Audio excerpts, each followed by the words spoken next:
What did you want to talk about? Well, is this gonna be good enough audio? And you'll send to me? Yeah, do you want to use yours? Yeah, but I forgot the dongle that connects it.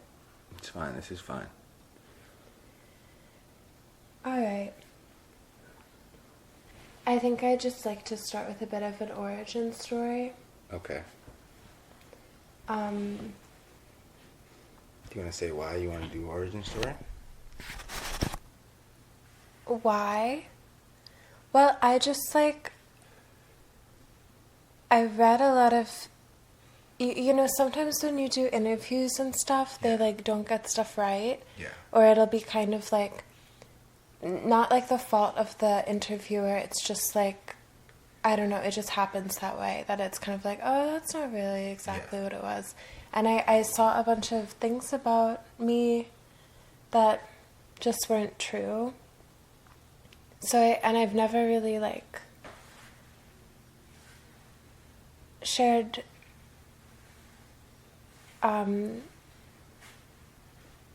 my history straight up. How do I want to put this? I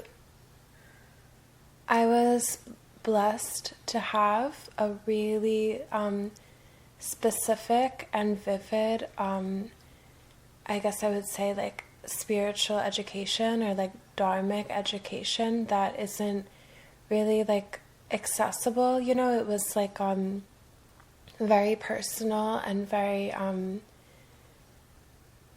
spontaneous almost. And you know, I spent years studying it. I have a theology degree. It's a big part of my background and how I understand the world. And then I came out of that because I was in love and I wanted to be in the world. And why did I want to be in the world, you might ask? Because I don't want to be a fucking monk. Excuse me, I don't wish to be a monk. And okay, maybe sometimes I do, but it's just you know, I was born in Philly. I come from a family that has never gone to Whole Foods. Okay, maybe they've gone once or twice, you know, but But that's what we're talking about. We were talking about the idea of selling out and the problems with the idea of selling out, and that's a relevant thing to both of our art and how we've been represented, or at least for me, how I've been represented and misrepresented on the internet, and the meaning of what does that mean, selling out? That's what we're talking about, right? Oh. So I shouldn't give an origin story? No, you absolutely should. I'm just saying it selling to frame it, right? That's the idea. That's the idea that we're talking about. Yeah, I'm just trying to help you keep going. Okay. And to frame it, contextualize, you know, why we're talking about it. So. And I have stuff to say about that, but I want you to talk first. So you're saying. Yeah. I already want to start over. No. I feel I'm Don't start over. We're totally good. You just have to be so careful with your words, you know? Yeah, but you also don't. And if you're being open and vulnerable, we're in an era now where you don't. You just need to be. If it's a long thing like this, we're talking for a long time. You know what I mean? Okay. I think that's the right energy to have, and that also ties into how I feel about the idea of, but keep going, of selling, of the problems with that idea. Mm-hmm. You were in Philly. You grew up in Philly in a certain way. Yeah, and my family, no fault to them, but they cried when I went to India. They begged me not to go. They were so scared of the idea of it, you know, of me going off into this thing that was just very foreign to them. You know, they didn't understand it. The only reference they had from meditation was that it was this really scary thing. I think, you know, and I came back from it and I was very different. I didn't want to get dressed up. I didn't want to I just wasn't the same, and it was really hard for them. It really upset my grandmother, and you know, and she's just, you know, she's an old woman. She's not from that discipline. She doesn't understand. She's not supposed to understand. Like, you can't like force someone to like drink a certain type of water. But I'm getting ahead of myself. Basically, when I started making TikToks, I was dead broke, living in what had formerly been a trap house. Like, the ceiling had caved in the kitchen. Yeah. There was spray paint on the walls. There was a fish tank with trash bags of like human shit in it. No running water, no heat. And we like obviously cleared that away, Yeah. you know, and like cleaned things. But it was like a pretty dire situation. I was kind of coming into that realizing like, oh, I need to like fix this right now. Like, I need to change my life right now. I cannot live like this any longer. And I mean, growing up, I was like the wise child, you know, like a tale as old as time. Like, I think I sort of understood my worth as like being able to like help people, being like an adult to my parents, like being a good listener. Like, that's just like what I always did. It's how I understood friendship, was like listening to someone and answering their problems. And like, I was also coming from this like really precious religious background where I was getting all of these questions from girls all over the world, and I was like, I can help this, I can fix this. And like, that year when I started, I was doing anything I could. Like, I was videos, podcasts, advice, meditation, anything. Like, I didn't sleep, you know, I didn't leave the house. Like, I was just like, anything I can do, like, let me build this, you know, let me make like 500 images, like whatever needs to be done for us to get out of this fucking house. And that's how it started. And then I had this dream, or it wasn't really a dream, it was a vision. And yeah, I've mentioned this in interviews, but I want to be like straight about it because it was like real, you know. I think it sounds kind of funny, but I was sitting at a table and I heard this like voice, and I don't normally like hear a voice, you know, but it was like in the top of my head, and it was like metallic, and it was like, go upstairs and lie down, I have to show you something. And so I went upstairs and I lied down, and immediately I was like taken out of my body. And I zoomed up out of the city, out of like, I could see the world, I could see the stars, I could see the planets. And these angels came and they showed me everything. They showed me everything that was to come. They showed me the fame, they showed me the money, whatever. And they were like, you just need to go as hard as you can. Like, you need to keep sharing and posting and never look back, never question it. Just keep going, just keep putting things out, share. And I was like filled with the light of the Holy Spirit. I swear to God. Like, before then, I had been pretty like afraid. Miracles. In a way, it was a miracle. It changed my life. It gave me this like But people have visions. That's what. I haven't since then, but it like gave me this sense of urgency. Like that this was what I was supposed to do, that I was supposed to be there, that I had this responsibility to carry out. And that's what I've been doing. And every single person in my life has told me to stop. Everyone has said that, like, this, you need to stop, you need to take this down, you need to stop doing this, this isn't going to work, this isn't a job, you can't do this, this isn't, like, possible, this isn't how it works, you know. It's between you and God. Like, this isn't allowed is a big one. Like, you're not allowed to do this. You're not able to do this. And I don't feel any type of way about that. Like, everyone is just trying to, like, relate and, like, help and understand. And it is really, like, it's not, like, literally dangerous, but it's, like, a fine line, you know? And there's a lot of darkness that comes out with it. Like, I feel a lot of the time like I'm going really fast through a tunnel that's full of, like, ghosts. And I'm trying to tunnel towards the light, but there's a lot of maybe more darkness. Yeah, exactly.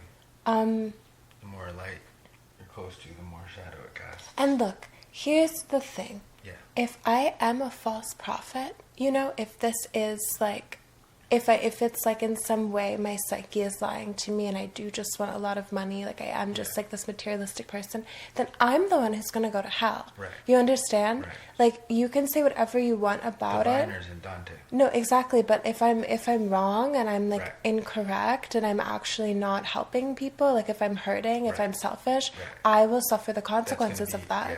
You know? Yeah. And I'm like fully aware of that. Like this Yeah. is my karma that I'm like creating. Yeah. So like whatever comes of it, whatever like, you know, omniscient force decides if I'm good or bad, like I will suffer the consequences of that. It's like this is my life, you know?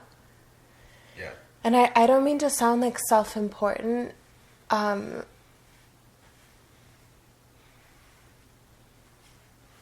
Yeah. Yeah. But what were you feeling that made you want to go in right now today? Or should I say what I was thinking? Sure. Because, okay, well, the idea, the similarities, but you were also saying people were imposing narratives onto you that weren't true. Is that what kind of started it? Yeah, I mean, I saw a video this morning that was like, had like 500,000 views, and it was like, oh, like so sad to see like Sotce go down like the wealthy influencer pipeline, like of living in New York and LA. I've never been to LA, first of all. I've never set foot in the county. Yeah. But I guess I'm also going to say, like, something that shifted for me in the past year is my mom got really ill, and that incentivized me to make money. That made money suddenly important. The idea that I could help my family and, like, support. And I've never said that because it's not anyone's business. Yeah. Or at least it's like, you know, it's private. It's like family stuff. But I don't come from wealth, and like I feel very blessed at the very least that I have this gift that enables me to like protect the people closest to me. And you know, even in like the Buddhist schools, I remember this one time, like a disciple came to a teaching when his mom was sick at home, and the guru was like, get the fuck out of here, you know, like go be with your mom, like what are you doing? Okay. Like that comes first, you know? Yeah. And that's a lot of what this is. It's like I have promises to keep. Yeah, but and you were also in a circumstance that you had to do. Like, not many people are pushed to that point where or not many people can get into that state where they're just sharing stuff really intuitively and quickly, and like have to make stuff happen in order to like improve their circumstances. There's not a lot of people that are in like creative circles, I feel like, or that's just something you did on your own. I don't know. It's just reminding me of. Go ahead. Can I also say, I won't let you say everything you have to say before I start making it about me. I don't think I'm like wise. Well, actually, I do think I'm wise, but like super like deep, or that the things I share are like profound or special, or like that. I don't think I'm good at anything. Like I don't feel like. What's that thing? What's the opposite of like, you know, like what's it called? Inferiority complex, or like what's that thing called? When you have a God complex? No, the opposite. Oh, the opposite of inferiority complex. Or where it's like, you know, it's like someone gets a job and they're like, I don't deserve to be here. Imposter syndrome. Right. You don't feel imposter, yeah. No, I do, I you get. do. Or I don't know, it's just like I don't feel like entitled to this space necessarily. I just like, I try not to think about it. Like I don't like take the time. I'm just like going. Right. You're channeling like Course in Miracles. Yeah, and I don't think the work is good even. Like it's very rare that I do something and I'm like, yes, like this is good. Yeah. It's just like, I don't know. But But you feel like you're trying to help people with what you're sharing. Yeah, I do. That's the orientation of what you're sharing. And I used to be a lot cleaner about that. Like, I used to pray every single time and be like, Yeah. may this please be a benefit. And then I kind of got to a point where I realized, don't do as I say, but like, what's the opposite? Don't do as I, just like, As I do. live by example, and just being really like authentic and transparent. Yeah. But, yeah. Okay, should I say what I was thinking? Well, I guess, like, the similarities are, I was moving in a way where I was sharing way more, like, my writing is also to help people. Like, it's, like, uncomfortably vulnerable. But then if someone is in a circumstance where they feel like no one understands the situation that they're in, they will be able to be helped by hearing the story. And I was also sharing way more vulnerably with how much I was sharing with my podcast and stuff. And then I was just doing that in a way that was belligerent, and also I was doing that continually for no recognition or even against what people in my life were saying that I was continuing doing. And then I reached a point where other people, due to all kinds of random circumstances, other people or mainstream people paid me money for the book. You know what I mean? And then that's when everyone was saying, "Oh, you're a sellout. You're a rich kid," or whatever like that. But the thing about that is, if you are trying to inspire people. But the reason why, so initially, what I was going to say earlier was that initially people get upset with that because you're doing something that's like vulnerable and relatable to some people because of how low it's making you seem. But in the long run, like, it's important.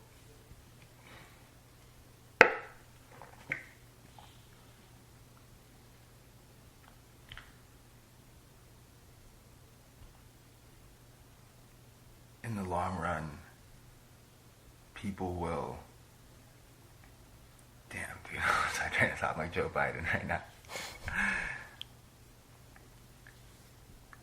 I think you just don't know how you're inspiring people. I don't know, just the same thing happened to me. The same thing happened to me is pretty much what I wanted to say. But if it's someone like you who is able to occupy or like reach more people, then it's showing like a path that other people can follow. If you're like ascending to like higher reach, like, and because that's what it's about, right? Like, you get like, and it feels like you've left them behind because but you're actually showing like a larger arc. That's how I feel.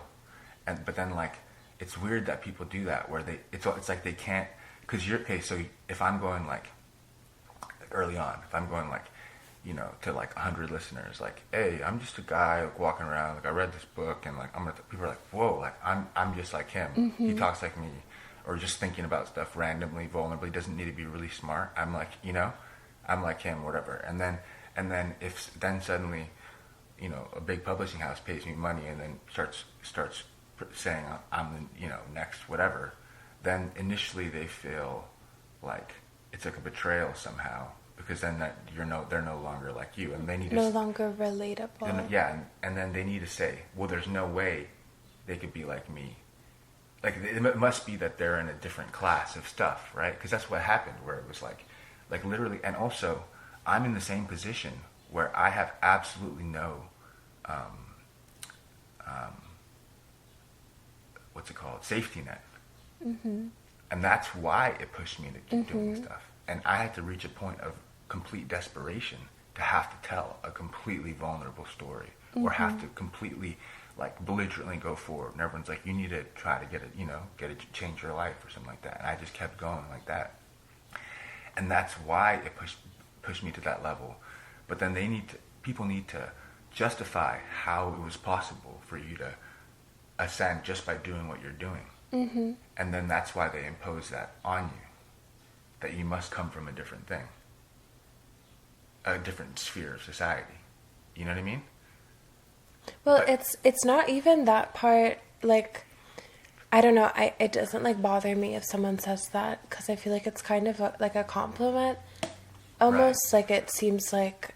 But that's kind of what we're talking about, right? Yeah, no, that is what we're talking about. I guess what I mean to say is, like, I feel like there's oftentimes this assumption, and this isn't just about me, I just, like, hear this narrative a lot, that, like... Hold on, I have to turn off the air conditioner.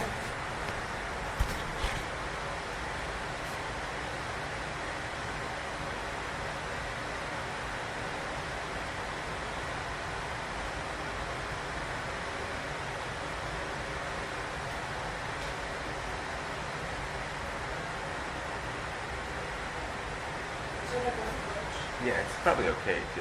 I think it's okay. Yeah. But Sorry, there's like some white noise. just to finish that thought is that you know what the truth is.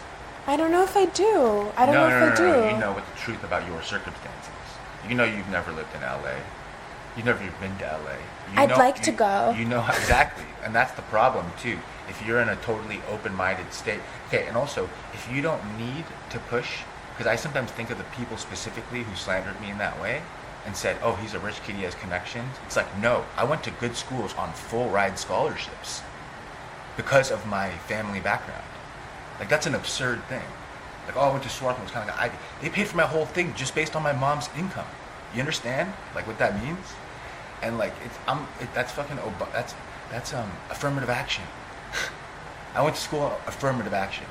You know what I'm saying? Like, and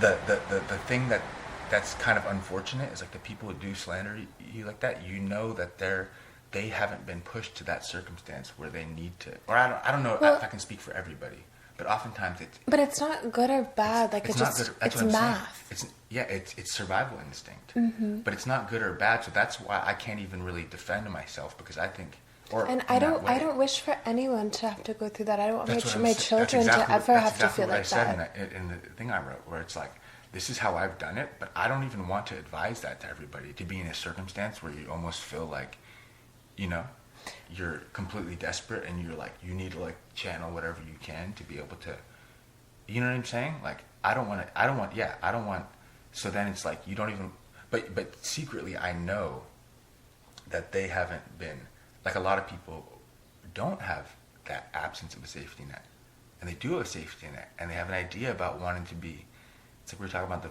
Philistine mode, where it's like, you don't have, I don't know if you would dig inside and find the most urgent story in terms of how I work if you didn't have to.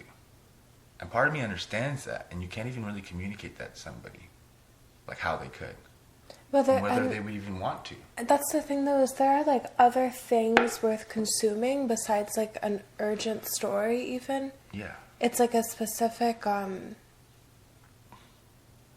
I don't know, in my case... But you're urgently trying to find things that would help people. That's literally what I'm saying. I'm saying finding the most urgent story. It's what could help the most people. I also, like, on the point of relatability, on not being relatable, I'm honestly not sure if I've ever been relatable.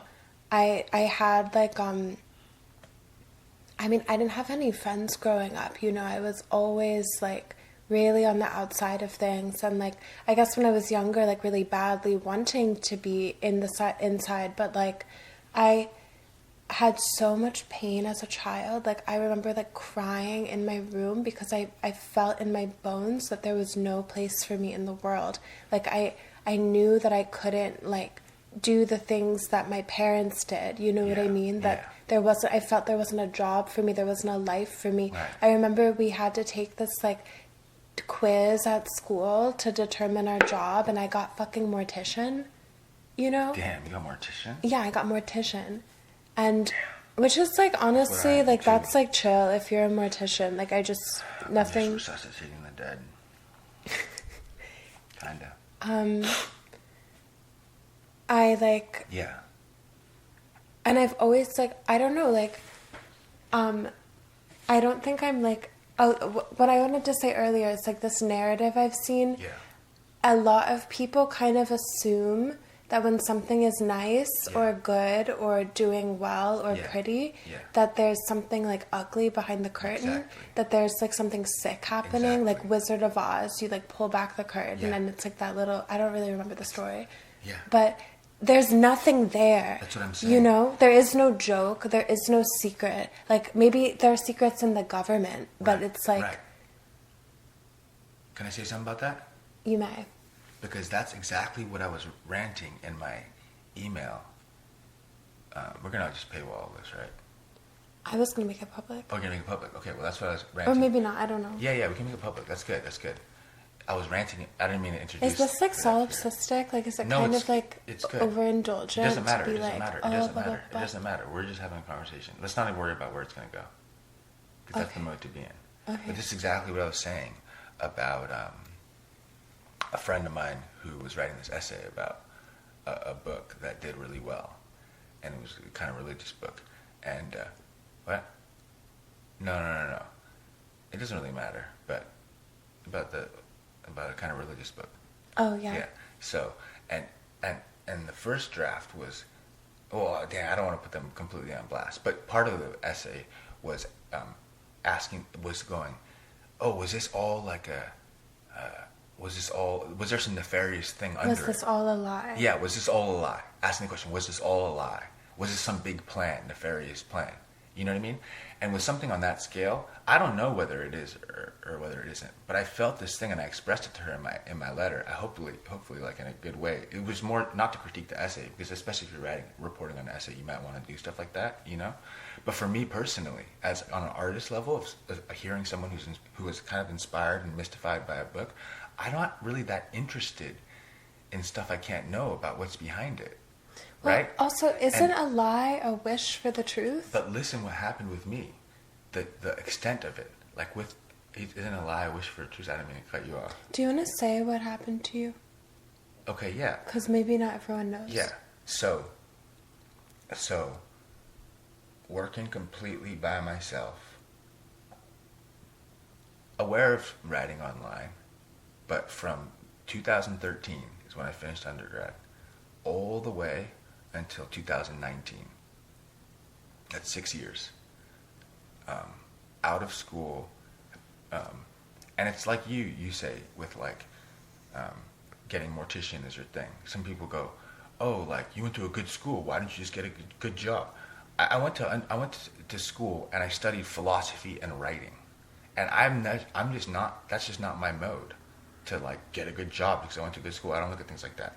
I was committed to making art that could help people, whatever that was, and I did that for 6 years, moving in different places, working different, completely, sometimes in a vehicle, just committed to it, and still doing it, and some things falling away, relationships falling, health breaking down, and then in 2019, finding an editor who loved what I was doing, and gradually generating this momentum for my book, the book I was writing, and then in 2021, him overdosing and dying, right when the book was about to be finished, right when I'd already signed the contract for $3,000 to publish the book, and he just wanted an agent to confirm it.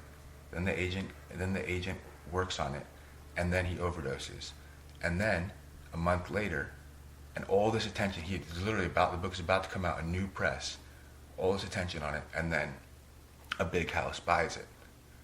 Little Brown buys it for more than $3,000, and then all my peers, all my friends who were texting me, particularly one writer who I just been publishing, we've done podcasts together, he's texting me, oh, the book is gas. You know what I mean? Then he starts trying to, and then also someone else close to me dying in a crazy way, but then he starts trying to fabricate this beef to get attention for his thing.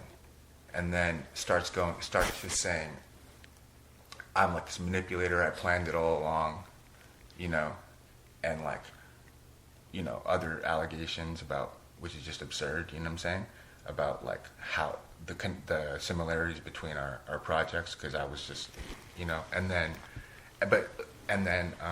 it led to this whole pile-on where I'm getting like over 50, like, just, you know, Goodreads, just like, everyone's just slandering the book before the book is even finished. In August of 2021, the book didn't come out till January 22. We're still editing it, and it's because I was just being you know, sharing everything. Oh, you want to read it? Here. He said you copied him before. No. It was finished. Yeah, but also he said, but the thing is, we'd already been like he already said he fucked with, you know, the book is next level. Like he fucked, and a bunch of people were working in this style. It's, you know, he didn't invent anything. He just got upset. It was just because of the money. But let me tell you the extent that it went, right? This idea that something can't just be good and gas, and someone sees it, and it's been in this incubation period where I'm not listening to anybody else, and it's being cultivated by just people who, you know, who fuck with the, you know, have the vision. There's one of the kids, literally, there's that whole idea that I masterminded this whole thing. Why would I mastermind the two closest people in my life? Yeah, like that's so insane. You understand? There's whole threads and even small chapbooks written that's implying that I'm CIA. Wait. Yes. Actually? Actually. And there was threads. It's like, he moved a lot growing up. Military. Yeah, he has his family, his uncles in the military, you know, because I write about it in the book, like, you know. That is so insane, dude. And it shows, and then, or even like with like certain stuff around how people died and stuff, and literally making up stuff, saying stuff like that. Like, you know what happens sometimes when people die in traumatic ways? People don't want to talk about it. Sometimes people want to grieve inside. You know, that's also a thing that happens too. Mm-hmm. Not everything has a nefarious, it's like, and I was just writing that in the email where I was just like,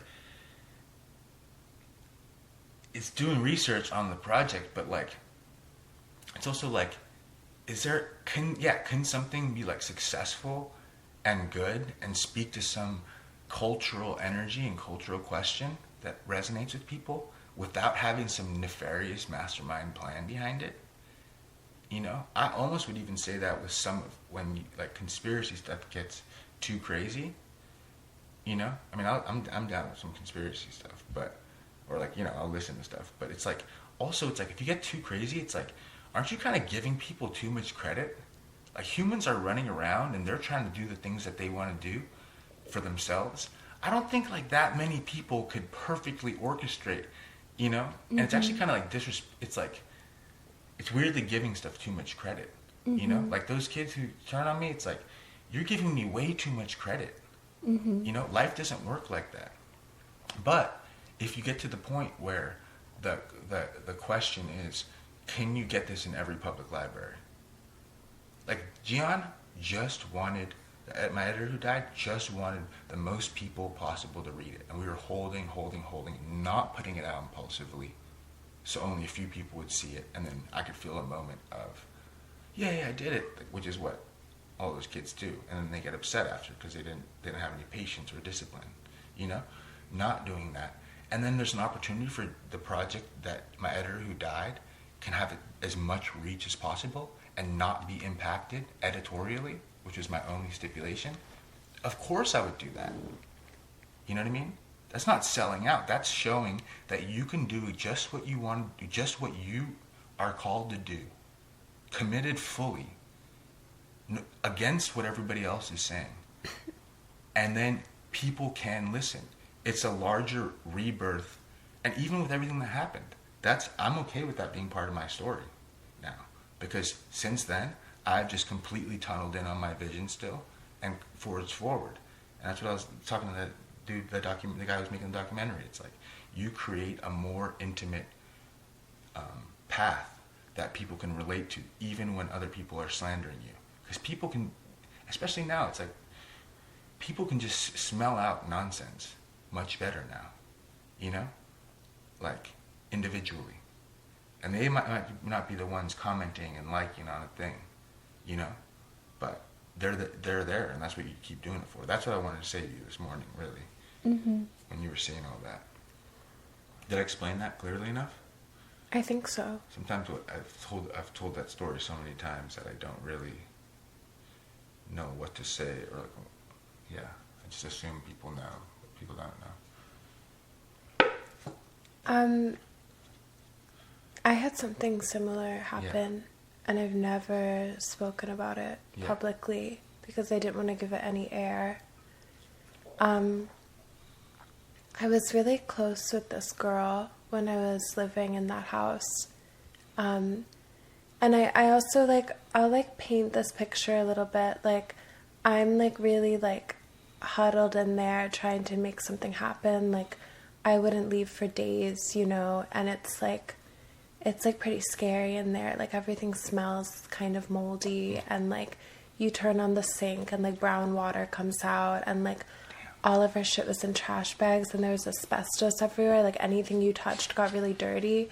So we just had, like, and, you know, we did improve some things over the time we lived there, but, like, imagine, like, a corner that has, like, trash bags and, like, wood panels and, like, cardboard boxes, and just, like, everything we owned was kind of, like, filthy and, like, always, like, wet. Like, everything was a little bit wet all the time. And then we had a mattress on the other side of the room, and there was no heat. Like, eventually we got heat, you know, but it was, like, even in, like, everything was so filthy, and, like, I would just sit there, like, on that mattress with my laptop, and then, like, eventually we, like, found another mattress on the side of the road, and that was the mattress I'd sit on to work, you know, and the other one was the mattress to sit on to sleep.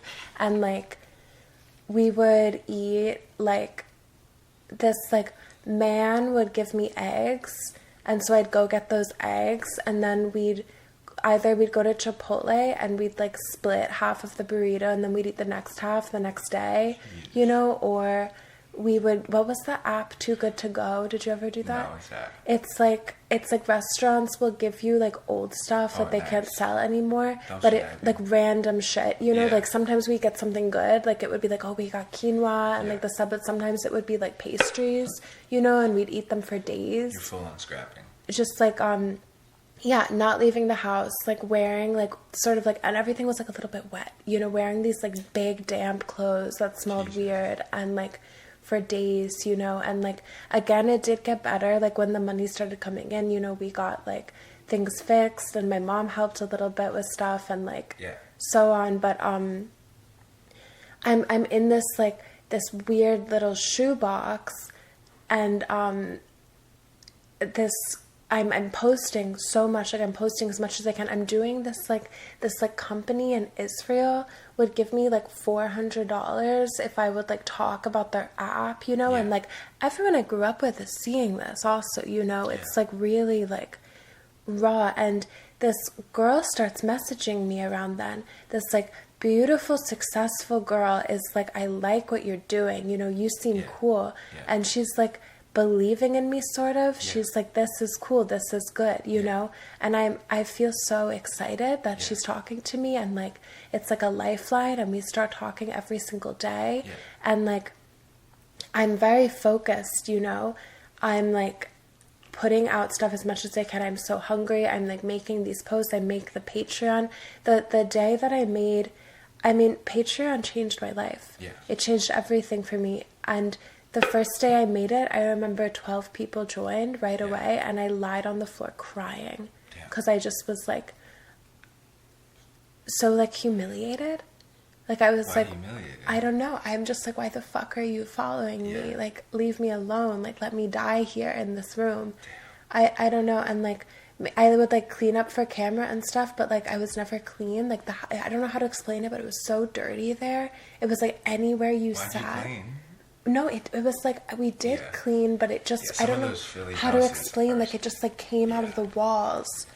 It was like that's how I was living. That's why I had a whole health breakdown. Well, like, look up, okay, so like this windowsill, imagine it's just like caked in dirt to the point that it can't be, you know what I mean? Like it's in the crevices, it's in the cracks, the windows, like everything was just filthy. And like, whatever, yeah. So I'm friends with her now, and we talk every day. I feel close to her, at least. Like, she's one of my closest friends at that time, and like, she also is, I want to say, like, spiritually oriented in her content. Like, she's like an influencer who is trying to like bring people to be more introspective, like sharing things that you don't normally see online. And I'm so with it, you know. I'm like, this is awesome. Like, I love how you're doing this. And then, you know, I'm working, there's like momentum growing. I'm making these images, which maybe you're familiar with them, you know. It's like, it was like a PNG with like a phrase under, and they were so yummy to me, and I made so many of them, and all of a sudden everyone is making them, you know. And it's like this wave that I'm on where like we're all doing this, and people are like joining the Patreon, and I'm putting out as much as I possibly can, you know. I'm doing like guided meditations, I'm doing podcasts, I'm like reading all these books, I'm like writing these pieces. I start like, you know, like we have money now, we're going to the grocery store and like filling the fridge, we're like fixing things in the house. And it gets to a point where I'm like, I need to take what I have and like I need to give it a home. I need to run with it, and I can't stay here anymore. I can't, there's no reason for me to be here in this fucking house, like living like this. Like, I don't have to do this anymore. I can leave. And I'm with someone at the time, and we're like trauma bonded, honestly. We've like been through all this stuff together. And it's on the night that I'm leaving him, I sit and I like hold his hand and I tell him, and you know what he says to me? He says, this is the only thing he said. He said, we're like Venus and Serena. And I said, what do you mean? And he said, giants have to play a part. What does that mean? Venus and Serena couldn't play together because they were too good. And we get all of our shit back in those fucking trash bags, you know. We like empty out that place in a week. We hire these like, this like African family comes, and they're like painting the house with us, like their little kids are running around, you know. And it's like get everything out of this fucking house, you know. We're getting all of our shit, like all of my things fit in 2 boxes, and we bring them to my mom's house. And it's just time to go. And that night she calls me, and I'm literally like moving my things out with trash bags and like saying goodbye to this boy who's been with me through everything. Like, I like can't talk to you right now. Like, it'll just, and I think she sends me a bunch of voice memos, you know, the long ass voice memos. And I text her and I'm like, can we talk tomorrow? Like, I'll call you tomorrow. I have a flight. Like, I'll call you in the morning. I get the COVID booster because that morning we wake up at like 5 a.m. and we go out to like way fucking south, and I get the COVID booster because I'm scared they won't let me into the country if I don't have like my documents or like my updated documents. And I get so sick, like I have this like crazy fever, and I'm like saying goodbye, and I get on the flight, and I literally get off the plane. Flight to where? To Amsterdam, which is where Paige was living. I had to go, you know, and this was like a place I could go to. I didn't know where else. Well, yeah, my close friend lived out there and was like, come, like, stay with me, like, we'll figure it out. Just like needing a place I could like work, you know, needing something clean, needing something fresh. And I get off the flight, and she's made like 10 videos, and I've actually never watched them because I like, to this day I don't know exactly what happened in them. But no, I find out because I'm getting these crazy comments. People are like, I can't believe you did this, like, and I'm like, what did I do? And she like, I didn't actually watch the videos, but it was just that I had like been like planning this all along What is and it, had dude? copied her They're actually kinda entire, making had him like a copied her god. entire personality, Yeah. had taken everything from her, Yeah. had like stolen her, and it's like, yeah, and we were really good friends. Yeah. I loved her. Yeah. And I was shocked. Like, Yeah. I had no idea that she felt this way. Yeah. She, you know, we talked every day. She had never said anything to me like this.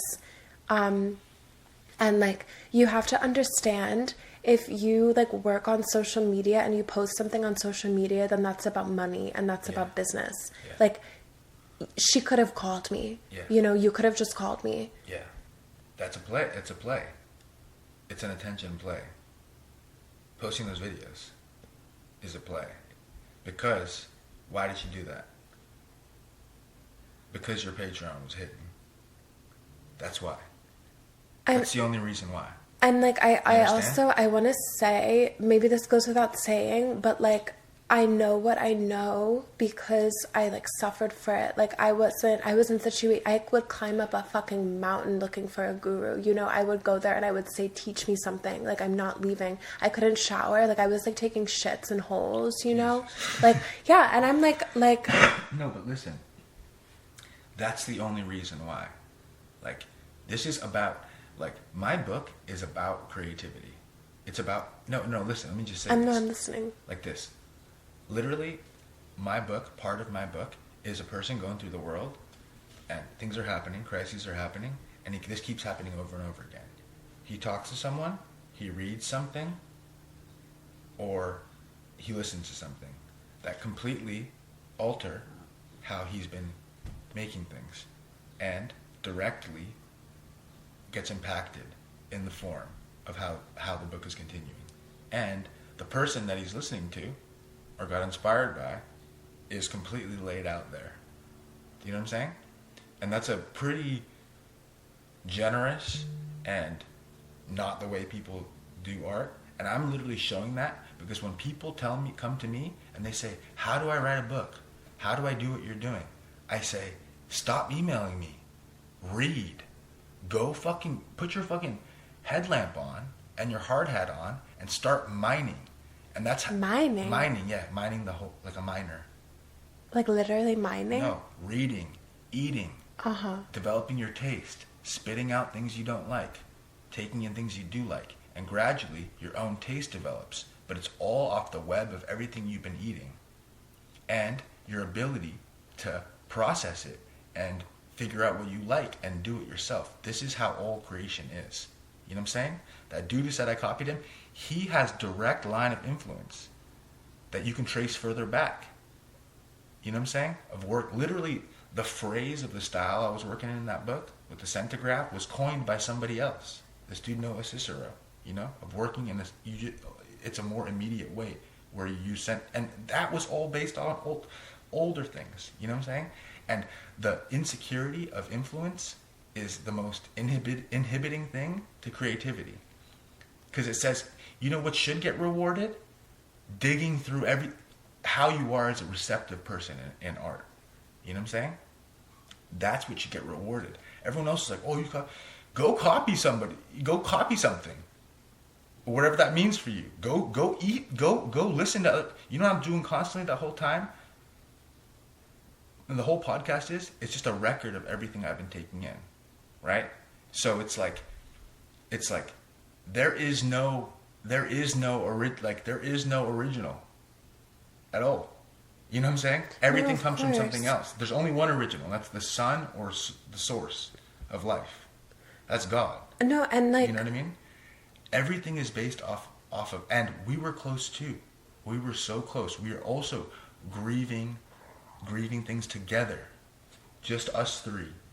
Me and the dude who's, slandered me, and everybody, and a third friend who's just also completely mentally unstable. That's why I couldn't say anything back, because it was like, you boys are struggling.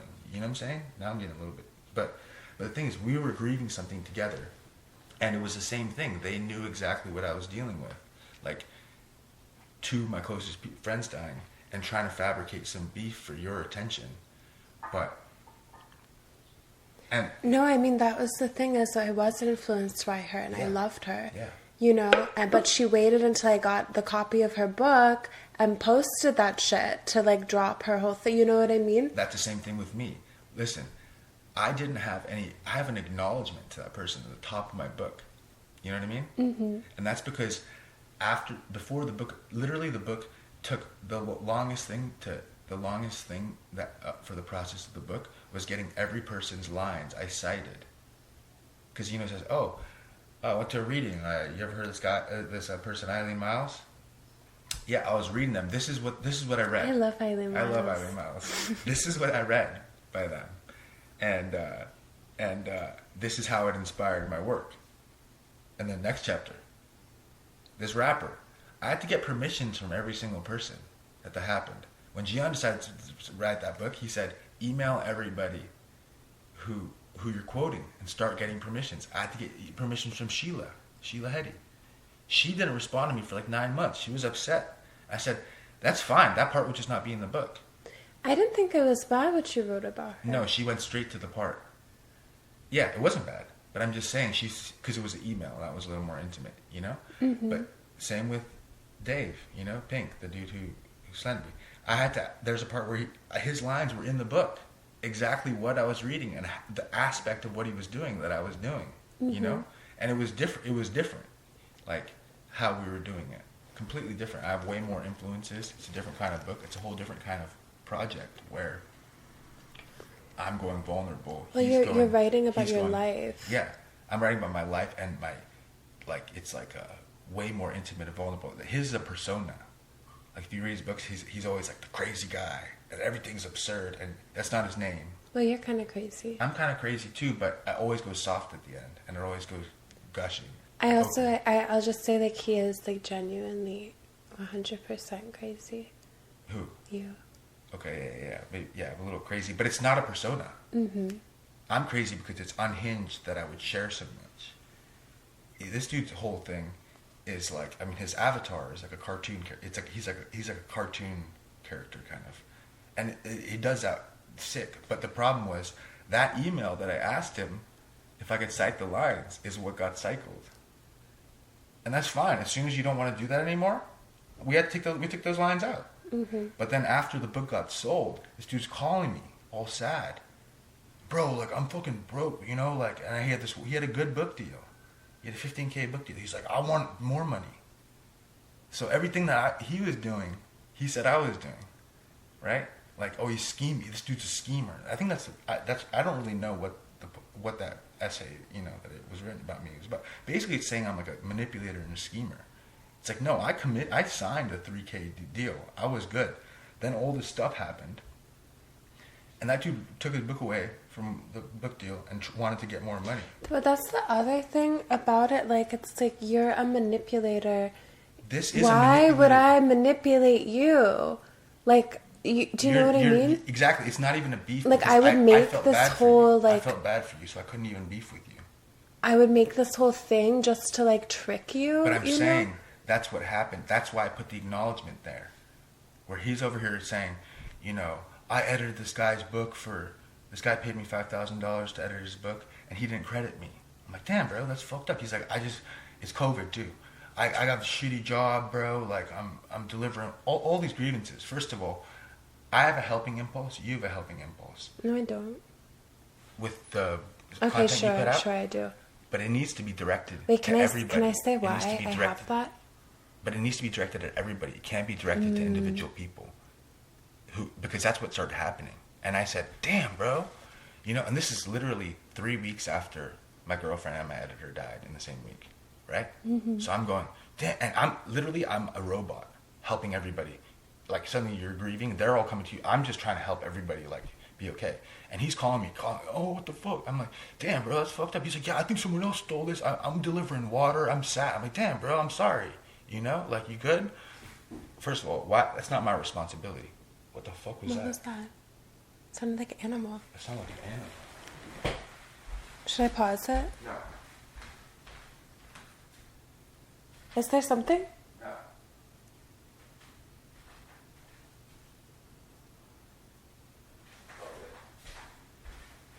It sounded like an animal. It was some food or something like she did something. Animal. Oh. But wait, just to finish that rant. Just to finish that rant was that's when I put the acknowledgement in there on the top, you know? Because before it was just listing a bunch of people that influenced me equally, you know? And I said, let me give you a sick acknowledgement. And then he, you know what I mean? He like waited for all this. And I'm literally at home, like with my mom, like crying. I'm in shock. I'm PTSD. And then he keeps going, I want to do a podcast. And I said, I'll come to your house. We'll do a I'm driving across country. I'll come to your house. I know this dude's like unhinged and like strapped up and stuff. I'll come. Like. Yeah. You know, just randomly. Yeah, from a friend. You know, and I'm like, I'll come to your house. And we'll do a podcast now. It's like, don't come to my house, because I knew his address from friendship. From friendship. I'm driving across the country. This is in Michigan. I can dox his state. And I'm coming to his house. And he goes, no, don't come to my house, bro. Don't come to my house, bro. It's like, fine, bro. And then his friend, this other unhinged dude's taking me. I blocked that other dude, because I'm like, I don't have time for this, bro. Like, I don't have time for this. And texting me like, let's start a fucking beef. Like, let's give the people what they want. I do not, you know. Anyway, so that's part of what happened too. Just in the similarity of getting off the plane and all this chaos happening in your life when that stuff happened. But what I'm saying now is that's all good, because now that is all, like, the most important stories for people are rebirth stories, and that's why the most important story of all time is Jesus. Yeah, it's a resurrection story. It is quite important. It's a pretty important story. And I'm not saying quite important. You know what I'm saying, but just in terms of, Dante is a rebirth story. It's about, and those are helpful to people. You know, because that's what all religion does. It gives people the ability to imagine a different future. Once you can't imagine a different future, you go terrorist mode. You just want to take everything out that is around you. And sometimes you feel like you can't imagine a better future. And that's when you're in real trouble, right? That's when bad things happen. But, damn. But what were you saying when I cut you off? I mean, there's so much to say. I was really isolated growing up. Like, I went to a pretty, like, I don't want to say, like, bad school, but they just, like, didn't know what to do with me. And I, like, I tested out of all my classes pretty much. Like, you know, you just kind of take the class so you can take the standardized test, and it says that you're, like, good enough. Yeah. And I, like, my test scores for those tests were such that I didn't need to, like, go to the classes, but they couldn't put me in higher classes. Like, I couldn't get bumped up. And so they, like, put me in this program that was called Challenge, which was, like, I guess it was supposed to be, like, the, like, enrichment for, like, the kids who, like, were, like, not benefiting from the classes. But the challenge teacher, she was, like, pregnant with twins, and she was just, like, never there. Like, I don't know where she was, but, like, it was this room that didn't have any windows, like a small room. And so I would just, like, get off the school bus and, like, go there, and no one was there. And so I would just, like, sit in this room all day, and I didn't even go to the cafeteria. Yeah. I didn't do anything. Like, I just sat in there, and, like, my mom worked really crazy hours, and, like, she wouldn't come home until, like, 9 or 10, and, like, I would go, like, actually would go weeks without speaking. Like, I wouldn't, like, see anybody. I didn't have, like, any friends. And, like, at this time, how do I put this? I, like,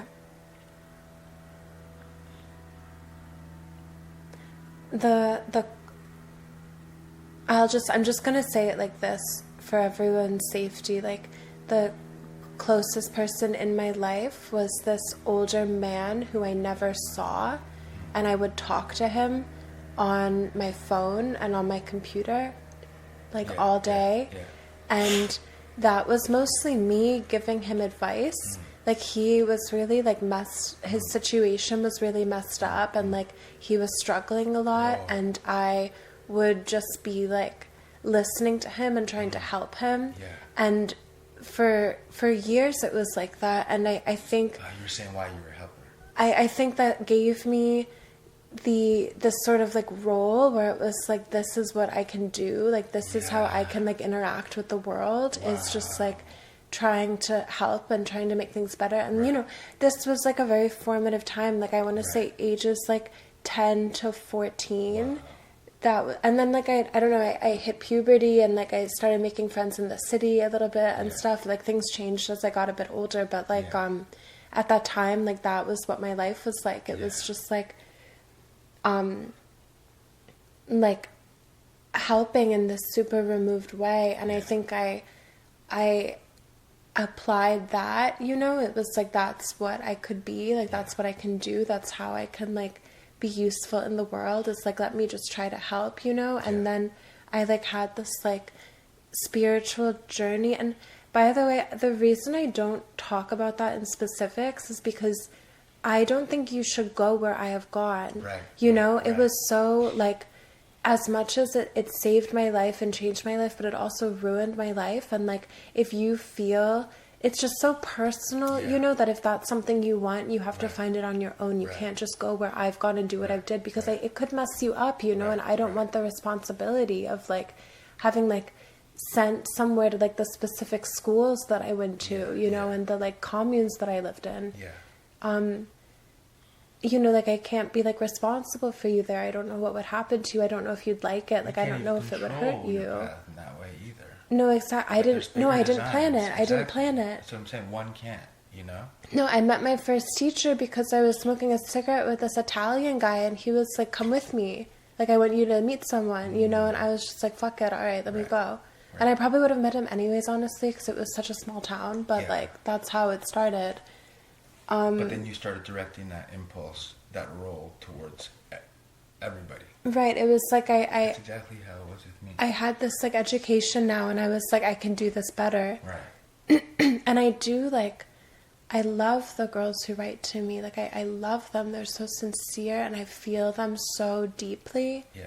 Like it's like, it's been the blessing of my life to be like a sister in that way. Yeah. It's the thing I'm most proud of. It's the greatest thing I've been able to do. Yeah. I guess like, if there was just like a statement about all of this, it's just that I'm trying to be good. Yes. I'm trying my best to be good. And you know, life is long. Right, but that's an important message. Like that's literally what, and the idea that you even could try to be good, and it's worth trying, is an important message. Emphasis on trying. Emphasis on trying. That's what Dante is about. That's what the Dante's book is about. He's saying there's a way you can try to be good. Here are all the sin, you know, here's hell. Here's purgatory, people who are repenting, who are trying to figure out what they did. And then and everything is how let him look at himself.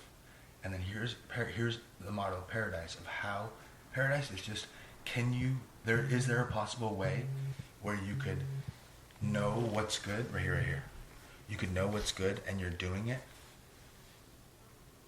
Let's just call it, and you could know what's good and you're doing it, and you're just living like clearly, and you're like, that idea that you even could try to do that is an important message for some people, because otherwise it's just grabbing.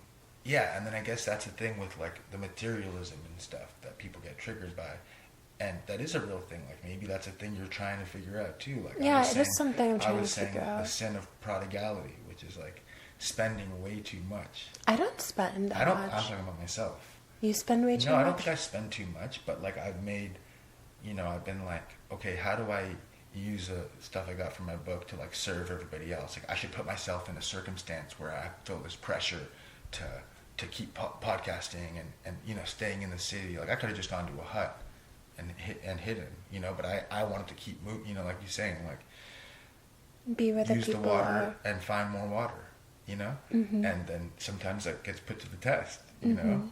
And part of it is like, but you're assessing yourself and you're sharing your assessment. Well, that's my project. Do you know what I mean? And you're learning constantly. But we're doing part 2. I just restarted it. Oh, you restarted, but don't you want to smoke? Kinda, but we just Okay. keep it running, yeah? Guess so. Yeah, You didn't. I guess I do want to talk a bit about materialism. Yeah, we should talk about materialism. Or like,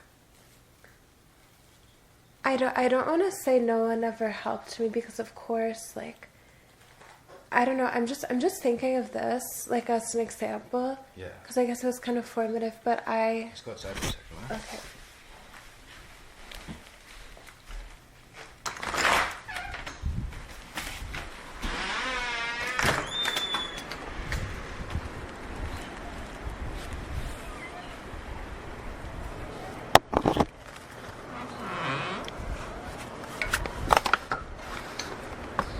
Oh, yeah, it's good to have that. The page is so funny.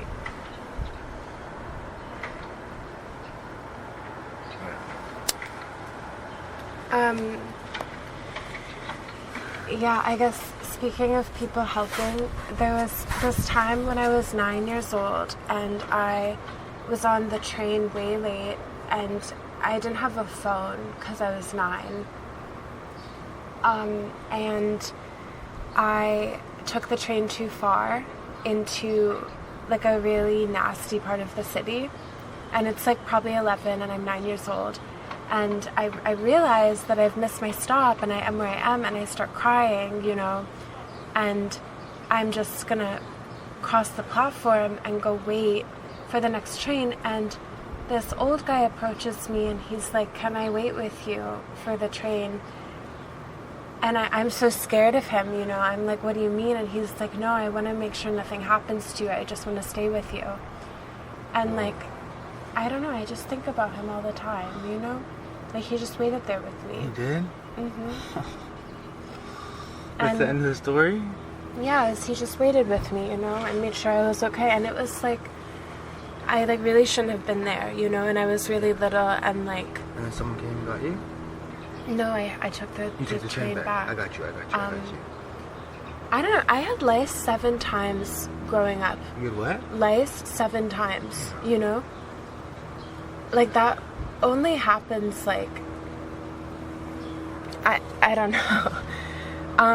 Yeah, so materialism. Yeah. Things are different now. People give me things.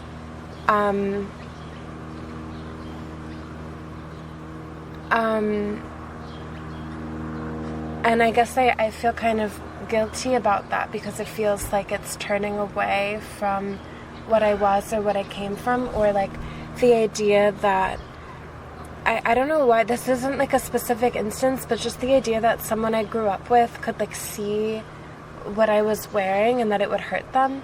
Yeah. You know, it would make them feel sad. Yeah.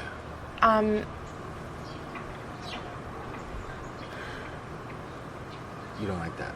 I don't know, but like,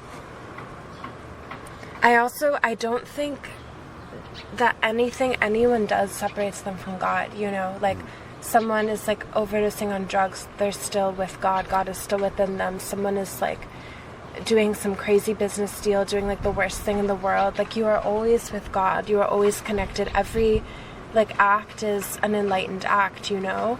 Like, that's the ultimate truth. Like, in the relative world, you know, Not things... every act is an enlightened act. No, that's the thing, like, ultimately. What you mean? What about the worst acts of all time? There's the relative truth, which is, like, what we're feeling, and it's, like, if you feel that, it's real for you. But then there's the ultimate truth, which is, like, it's hard to comprehend. It goes beyond our comprehension because we're humans, you know, and there's rights and wrongs and goods and bads. But it's, like, ultimately, like, every single step you take, regardless of whether or not it's like the right step or the wrong step, or it's the good step or the bad step, or your intention is clear or your intention is like selfish, like every step you take is leading you closer to God. Every single step is taking you home, you know?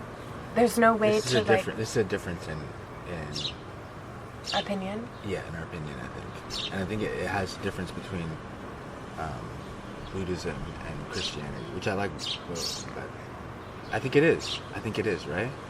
Because, and that was the critique of that book, that Course in Miracles book. Damn it, whatever. Is Course in Miracles religious? Yeah, because it's religious, It's but Christian? no, well, it's like New Age, right? But the critique of it is that it makes the moral relativism too far, and it makes it, right? So it's like you forgive someone because they never did it to you, right? And the person that thinks that someone did something bad to you is your ego, right? But then the critique of it is that it creates a moral relativism that makes no one have any responsibility. Whereas like Dante's very clearly, that's a Christian story, where he's very saying there's very clear right and wrong things, and God will always forgive you. But there is, everyone in purgatory is looking specifically at the ways, like they died and they lived too much in sloth, so they're running around constantly now because they didn't move quickly enough in life, and it's a clear thing, right? So, but I don't think that how I look at it is, if you are clear, yeah, you can disagree with me, but how I look at it is, all of us have our weaknesses, and sometimes for some people it's nice clothes, you know, but I mean, I would take off everything I was wearing and burn it if it was going to help someone. And I sin every single day. But I'm saying, if you are clear in what you're doing, right, and what you're like, that you are living in the light. No, I'm not so certain of that. Right, but you're trying, and you have faith that you're trying, and then there's larger platforms that are choosing to have shine light on you versus somebody else. That's good for the vision. That's how I feel about, like, that's how I felt about the book coming out on a bigger platform. It's like, no, I'm still with everybody who I was talking to in Philly, and another person who's like this, who has this type of relationship or not relationship with his dad, and doesn't understand quite how to move through the world, and is reaching and questioning, and now that's going to get a bigger platform. Right, like every version of you is present. Yeah, still, and that's good for and it's also creating a bigger arc of, and it's also like, yeah, people need to survive, and the only people who think that you don't need to are people who come from money and think that, like, their life is a game, and they can pretend to be some, like, starving artist. But it's also, but they don't I'm really like need happy to be. for you if you got to go to ballet class and learn French, you know, I don't wish that you didn't have that. Like, I wish everyone could have that, you know? Yeah. You go inside? You want some of this? Yeah. Let's see a little bit.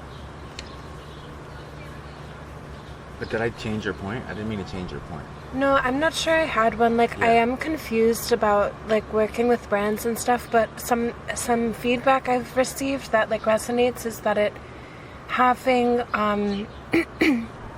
not that I'm even, like, so wealthy or anything, but, like, having a little bit of money gives me the creative freedom to, like, say no to certain things, or to not just be, like, so desperately putting out. Like, it enables me to be able to, like, pause and feel, like, what do I want to do, like, what, like look, like, it's like on the hierarchy of needs when you're waking up every day, and not that this was, like, my case necessarily, but it's just like, what am I going to eat today, how am I going to survive today, how am I going to make rent today.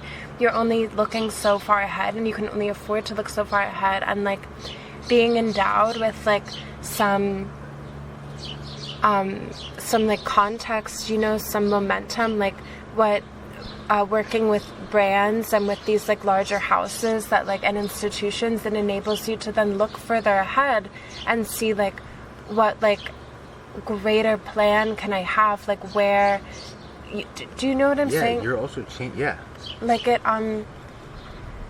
you're also changing what those bigger things can represent. Like, it's like if I'm not posting something every single day, like, trying to make like $50 today, like what am I able to make? Do you know what I mean? Like what like greater thing am I able to harvest? Like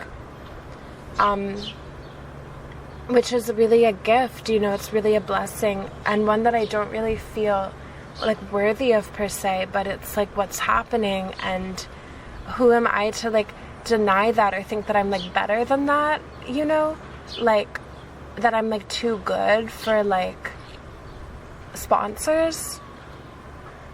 I don't know, like if the, you know, the really like the pure life is like, I've met a lot of guys who do this, you know, who like actually just like, you know, live like ascetically and like wander and like pray, and like they're taking money from people too, you know, I mean, they're doing like alms and stuff, but that's not really something that's like given to women in this life. Like it's just like different being a girl. Like I don't think, like it wouldn't be safe for me to go live in a cave, you know, like nor have I ever really desired that. But are you really helping people if you live in a cave? You know, I think you can. Maybe, but one of the characters, one of the exemplars, because in Dante, every time he says a different sin, yeah, he gives an exemplar of the opposite of it, you know, and then also of an example of it, right? So like the example for the sin of pride is Satan, right? But one of the examples of sloth, which is when you are not doing bad, you're actually doing good, or you know what you're oriented towards the good, which is God and love and the light, but you're just not moving quickly enough, and you're not taking the courage to put into action in the world. That's the sin of sloth. One of the examples he uses is a monk who's obsessed, who just wants to learn in the monastery, and he never applies it to the world. Well, I'm just, you know. But like that seems relevant. Yeah, if we dissolve the concept of self and other, though, just like theoretically, because like that is enlightenment, is when there is no difference between you and another person. And like that's another thing people say, like, I'm not sure if she's enlightened. I'm not enlightened, never purported to be enlightened, would love to be enlightened. It's my ultimate aspiration to reach enlightenment, but like in no way am I enlightened. I wouldn't be here if I was enlightened, you know. I'd be in Sukhavati, like being born out of a lotus flower, and I would love that. Like that's like the greatest thing of all time. I'd be in my golden body if I was enlightened. Thank you very much. Like you wouldn't be hearing from me on Spotify. And yeah, that would be nice, and like I'll get there soon enough, but what was I saying? We were talking about if you dissolve the idea of self and other.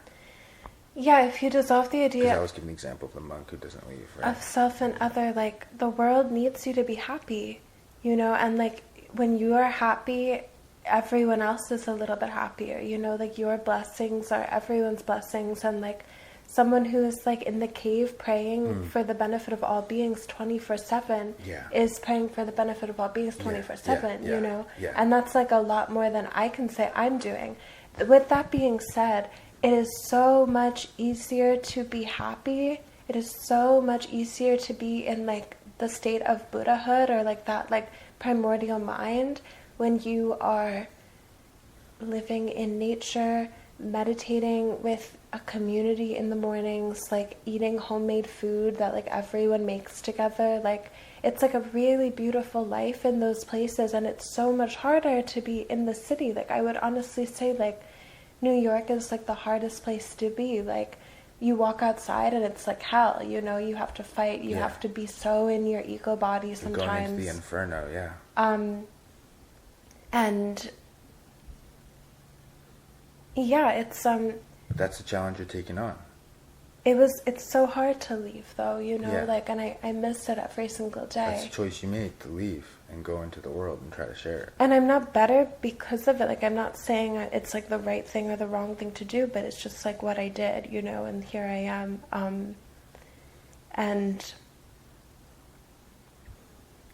you are never without what you're lacking, I think, ultimately. Yeah. One,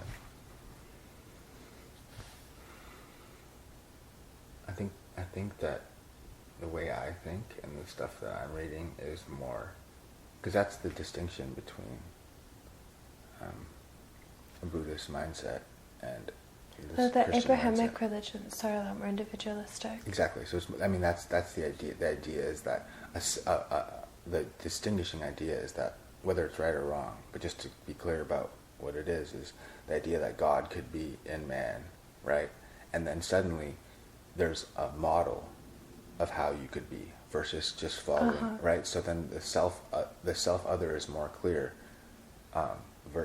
in that idea, right? So it's like maybe someone sitting in a cave praying is more connected to everybody else in a Buddhist outlook, which I'm not saying one or the other is better, but one idea that I think is an interesting idea is that one way that like Dante will critique a more detached self-other view is like these two groups of people in the Greek view, which is the Epicureans and the Stoics. And the Epicureans just want pleasure, and they're the goal of life. They're going to die anyway, and let's just have as much pleasure and sensual, The eat romantics. good foods.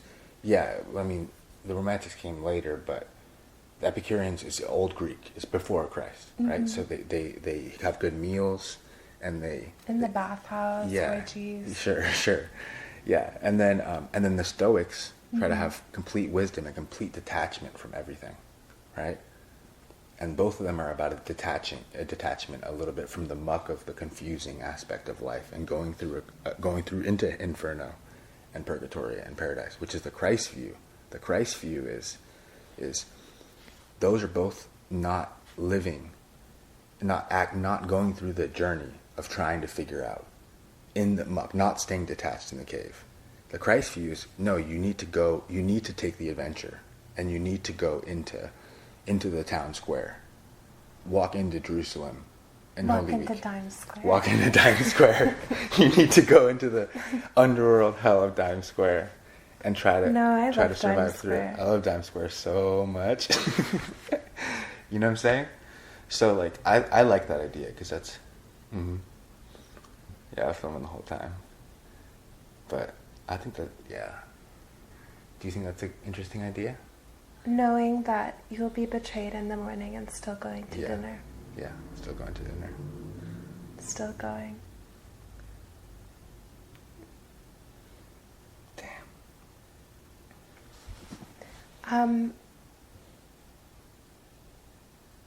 I think being vulnerable about the ways you're trying and the ways you don't know is a good, helpful thing. I just want to live in complete surrender. Like not caring. Yeah. I think, now I'm like preaching, but like, ask yourself, do you want to do all of this again? Like, do you want to live more human lives? And if the answer is yes, then, by all means, go live more human lives. And if the answer is no, then that feeling, that certainty, that is your blessing and that is your wisdom, and that feeling is the path away. Do you want to? No. Damn. Yeah, I'm good on this. I'm good on this. I'm good on this, like, code rebirth, thank you. I felt that. I never thought of it like that. Yeah, and I mean, to re-emphasize what I was saying before, it's like, if I'm wrong about what I'm doing, like, I am the one who will suffer the consequences. Everyone will. Everyone will. Yeah, that's true. And that's also a good idea for when you feel really upset that someone has... That's the way you get out of wrath. And the revenge impulse that people have has been directed towards me, and I feel sometimes too, is you have to remember that everyone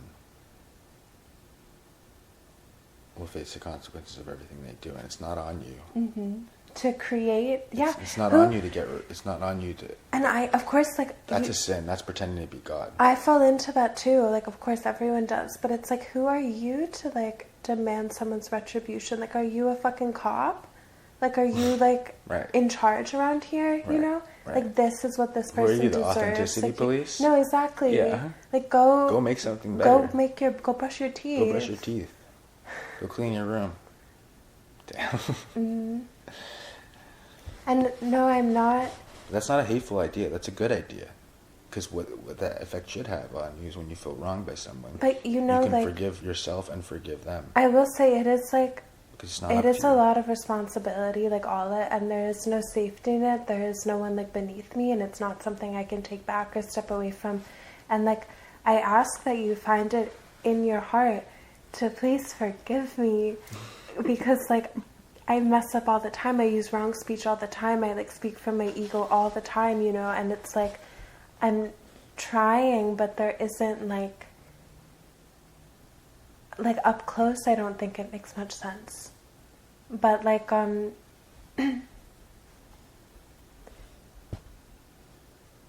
if I make like money from a brand deal, which, you know, by the way, like, it is my karma to look like this as well. Like, I want to say, like, it is all part of the picture. You know, I don't think I would have come so far if I didn't have this, like, you know, I was just, like, born with a mainstream appearance. And, like, I love things that straddle multiple spheres. No, but exactly, it's That's what I all think part it's of the about. bigger picture, That's you what I think know? about, yeah. Like, and this would be a completely different life for me if I didn't look the way I do. And, like, I hope I don't sound pretentious. It just, like, is what it is. You don't Is that, control that, though. yeah, exactly. I just, like, was born this way, and I've, like, received a lot of blessings from, like, that, and also just having good health, you know, and, like, having a clear mind, and, like, not having being born without the addiction gene, which, let me tell you, is like a miracle from where I'm from, that I have like been able to see certain things and leave them. You got born with the addiction gene? Mm, Time will tell. yeah, time will tell. And you know, get what like, you get. yeah, you get what you get, I guess. But yeah, I don't know. This is just what's happening. Yeah. And like, I'm sorry if it hurts, but it'll ultimately like hurt me the most, probably. But if there's no self and other, then I guess everyone's just like, I don't know if I'm being clear. I guess I do feel some guilt about the direction I'm heading with like agency backing and brand deals.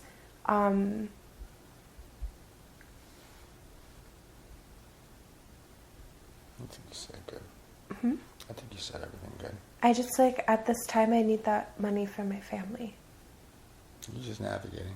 Yeah, and like, We all are, always. it's maybe like 5 years from now, I'll be like, oh, that was so dumb of me. Like, I was so like prideful. Fashion is nice too. But I know, I will say that I don't really like, It's okay to like fashion. yeah, I like clothes and beauty and like Spend a beautiful band on things. fashion. But I also, you know, it's like good karma to like regard something as beautiful. Like when you see a flower in the wilderness, you're not like, oh, that's my flower. Beauty is not bad. You're not like, oh, this is my beauty, my flower. You're just Right. like appreciating the flower wholly, you know? Right.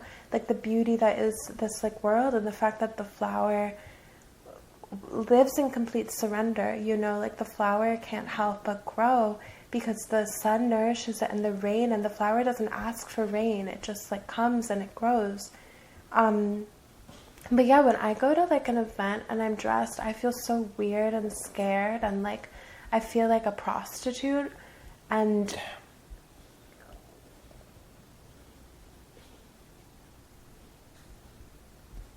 But you're not. Yeah. in a way I am. What do you mean? No, I'm in saying a you're way. not materialistic in that way. In my opinion. Let me think if I covet. No, I do. I also like, I mean, I see, and this is also like, I'm definitely trying to like justify myself. Like there's something don't. like I don't like about everything, but I own very few things, you guys. Like I have like Yeah, you own almost nothing. Yeah, I have like no worldly possessions. Could probably use some more worldly possessions. No, probably not. Okay. Um, I always try to make something that's really part of the way you create an eternal artwork is give it respect as its own entity and try to make it as beautiful as possible. That's the thing I think about. I try to make a beautiful flower when I try to finish a book or a story. yeah, but when you make that, it's not yours It's anymore. not You're mine. not like, It's not that's my mine. fucking No, flower. no, Like, this no. flower is mine. No. It's like, It's God's. yeah. Make things that shine and radiate light. And then when you make something, and I've never released like a long-term project. I've never like worked on something because I haven't been able to afford to. It's always been like immediate release. Sweet release. Sweet release. You're I going guess to, that's though. a bit of a long-term project. Yeah, no, everything is part of the project. No, but like I'm just A saying the physical object. difference creatively Yeah, physical is you object, right. like work towards things Right. over long periods Right. of time. But then it's like once you release that, you are surrendering that to the universe. Like it's not yours anymore. It's like, Yeah. here you go. This Yeah. is my offering. Yeah.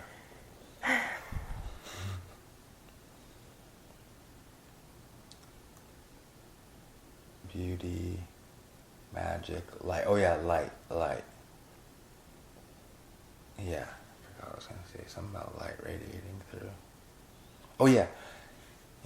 Everybody who comes at someone in that way is operating in an egoic way of when someone's upset at somebody else in a projection-like way. I mean, I just don't want to let anyone down. Yeah. I don't want That's to an- like. That's an honorable impulse, but all I'm saying is that. But like this, Okay, sorry, but this go ahead. archetype that we're talking about, where Right. it's like, oh, she was so pure, and then Right. like the money and the fame got to her head, and now like she's like, The tale is all this time. I just don't want to disappoint you, because I'm not like starving, But everyone who is operating, and I may starve again. but it's not anybody's response. It's like what I'm saying with like the whole like thinking you are some arbiter on somebody else, right? Like in that same way, like when someone's operating in an egoic way and projecting something, because like for example, what happened with me, like if you go through every single claim that someone made against me, every single one is a projection of everything that they were going through.